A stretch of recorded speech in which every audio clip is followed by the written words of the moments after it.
Hi friends, welcome to my channel table for five. ఈరోజు మీ ముందుకి కొత్త రెసిపీతో వచ్చేసానమాట. అదేంటంటే బెండకాయ పులుసు. నార్మల్ అందరు చేసుకుంటారు, బట్ ఇందులో ఏంటంటే బెండకాయ పులుసు విత్ రాజ్మా. ఫస్ట్ రాజ్మాని మనము నానబెట్టుకోవాలి 8 అవర్స్. తర్వాత మళ్ళీ కుక్కర్లో వేసేసుకోవాలి దాన్ని, అట్లీస్ట్ 8 విజిల్స్ వచ్చారు. తర్వాత బెండకాయలని చిన్న చిన్న సైజెస్లో కట్ చేసి పెట్టుకోవాలి. చూసారు కదా, చిన్న బాల్ సైజులో చింతపండు తీసుకున్నాను నేను, అది నానేసుకున్నాను అనమాట. ఫస్ట్ అన్నీ రెడీ చేసి పెట్టుకుని తర్వాత మనం ప్రాసెస్కి వెళ్దాం. తర్వాత మసాలాలు ఏం కావాలో చూసుకుందాం. ఒక 1/2 టేబుల్ స్పూన్ మెంతులు, 1 టేబుల్ స్పూన్ జీలకర్ర, 1 టేబుల్ స్పూన్ మిరియాలు, 2 టేబుల్ స్పూన్స్ ఆఫ్ ధనియాలు అన్నిటిని బాగా వేయించుకొని పౌడర్ చేసుకోవాలన్నమాట. తర్వాత చింతపండు నానబెట్టాం కదా, మనకి రాజ్మా కూడా మంచిగా ఉడికిపోయాయి. అయితే ఏం చేయాలో, కొన్ని రాజ్మా, కొంచెం చింతపండు గుజ్జు వేసుకొని గ్రైండ్ చేసుకోవాలి. అలా కొద్ది కొద్దిగా మంచి గ్రైండ్ చేసుకోవాలన్నమాట, పేస్ట్ లాగా. చూడండి, ఒక బౌల్ రాజ్మా పేస్ట్, ఇంకొన్ని దాంట్లో ఏమో మసాలా గ్రైండ్ చేసి పెట్టుకున్నాను. ఇప్పుడు ప్రాసెస్ చూద్దాం.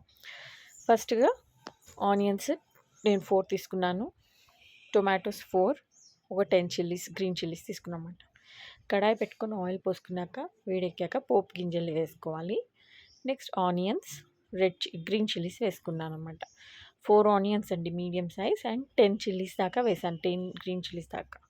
తర్వాత కొంచెం సాల్ట్ వేసి మంచిగా ఆనియన్స్ ఫ్రై అయ్యే వరకు వెయిట్ చేయాలన్నమాట. మంచిగా ఫ్రై అయిపోయాక కొంచెం కొంచెం పసుపు,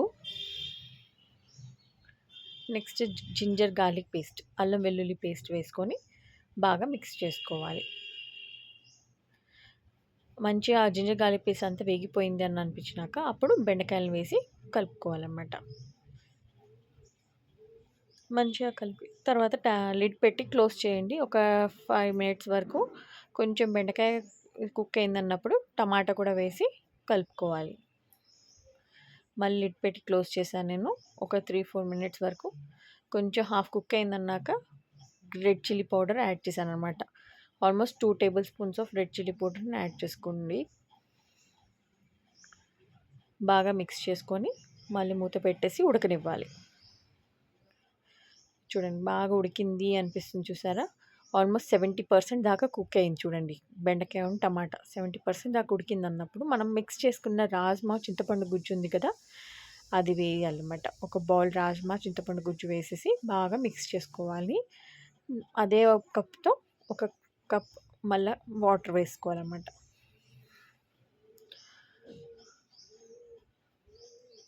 చూడండి, 1 కప్ వాటర్ వేసేసుకొని బాగా కలిపేసుకొని మొత్తం అంతా మంచిగా రాజ్మా పేస్ట్, బెండకాయలు, టమాటా అన్నీ మిక్స్ అయ్యే వరకు మంచిగా కలుపుకొని తర్వాత మూత పెట్టుకొని క్లోజ్ చేసుకోవాలి.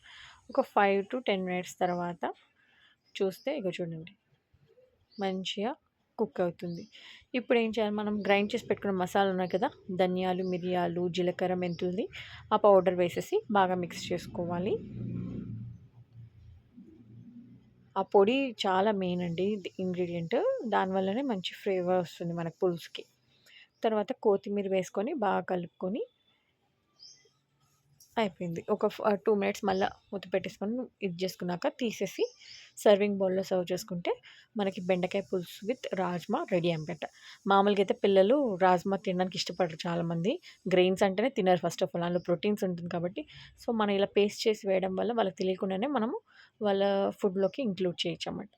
సో ట్రై చేయండి, ఇలా ఈజీ రెసిపీ అండ్ టేస్టీ కూడా చాలా బాగుంటుంది. రోటీస్లో కానీ, జీరా రైస్లో కానీ, నార్మల్ రైస్లో కూడా చాలా బాగుంటుంది. ఓక్రా అండ్ రాజ్మా కర్రీ, బెండకాయ పులుసు విత్ రాజ్మా అనేది రెడీ అయిపోయింది. Hope you like the video. Thanks for watching the video. Please like, share and subscribe to my channel. Bye.